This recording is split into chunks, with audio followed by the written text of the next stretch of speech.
এক পের মাকে নাম দেশের প্রধানমন্ত্রী নরেন্দ্র মোদীর এই স্লোগানকে সামনে রেখে শুক্রবার 5ই জুলাই রাজ্যের মুখ্যমন্ত্রী প্রফেসর ডক্টর মানিক সাহার হাত ধরে 2 নং মোহনপুর বিধানসভা কেন্দ্রের অন্তর্গত 108 নং জাতীয় সড়কের তারানগর এলাকা থেকে রাজ্যস্তরীয় মেগা বৃক্ষরোপণ অভিযানের শুভ সূচনা হয় বন দপ্তরের উদ্যোগে।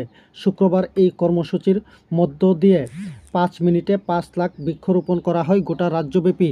এদিনের এই কর্মসূচিতে রাজ্যের মুখ্যমন্ত্রী প্রফেসর ডক্টর মানিক সাহা, 2 নং মোহনপুর বিধানসভা কেন্দ্রের বিধায়ক তথা রাজ্যের কৃষি ও বিদ্যুৎ দপ্তরের মন্ত্রী রতনলাল নাথ, বনমন্ত্রী অনিমেষ দেববর্মা, বন দপ্তরের সচিব পুনিত আগরওয়াল, পশ্চিম ত্রিপুরা জেলা শাসক ডক্টর বিশাল কুমার, পশ্চিম ত্রিপুরা জেলা পুলিশ সুপার ডক্টর কিরণ কুমার কে সহ অন্যান্যরা উপস্থিত ছিলেন।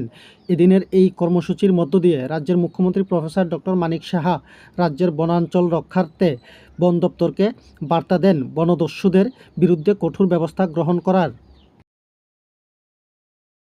আমি প্রায়ই আমাদের মাননীয় মন্ত্রী শ্রী রতনলাল নাথ মহোদয় বলেছেন যে ব্লাড ডোনেশনের বিষয়ে আমি সব জায়গায় গিয়ে বলি যে আমাদের প্রকৃতির থেকে কিন্তু অনেক কিছু শেখার আছে, কারণ ecological balance is very important for us.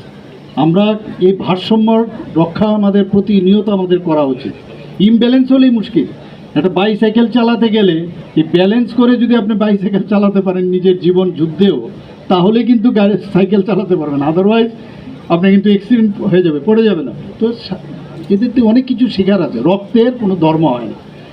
রক্তের এটাকে মুসলমানের রক্ত নাকি এটা বুদ্ধিস্টের রক্ত না হিন্দুর রক্ত ইহুদির রক্ত কেউ বলতে পারবে না সেটা। এখানেও আমরা যদি গাছকে আমরা দেখি, এই গাছ এটা কি হিন্দুর গাছ না মুসলমানের গাছ, না এটা কি ট্রাইবেল গাছ, না এটা নন ট্রাইবেল গাছ, এরকম না। মানে এইগুলোতে প্রকৃতির থেকেও কিন্তু আমাদের অনেক শিক্ষার আছে, যে আমরা মানুষ এবং প্রকৃতির প্রতিটা জিনিস ওদের থেকে কিন্তু আমাদের শেখা উচিত। এবং এই বৃক্ষরোপণে আমার মনে আছে কিছুদিন আগে আমাদের এখানে আমাদের প্রভারী আছেন, উনি একদিন এসেছিলেন, কথায় কথায় বলছিলেন, দিল্লির থেকে এসে বলছিলেন যে हम लोगों से 10 साल ज़्यादा जियोगे। আমি বললাম কেন?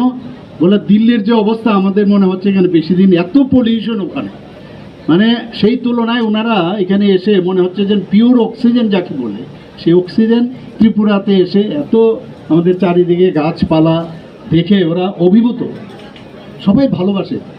এবং এখানে নর্থ ইস্টের মধ্যে ত্রিপুরার স্থান কিন্তু উল্লেখযোগ্য স্থান নিয়েছে। আমি মাননীয় বনমন্ত্রী মহোদয়কে আমি বলবো, মাঝে মাঝে যখন খবর আসে যে বিভিন্ন জায়গায় এই বনদস্যুদের কারণে বন কেটে ফেলছে, এর দিকে আমাদের সরকার কোনো অবস্থায় মানে এগুলোকে আমরা মান্যতা দেই না। যেভাবেই হোক ওদেরকে আমাদের ধরতে হবে, চিহ্নিত করতে হবে।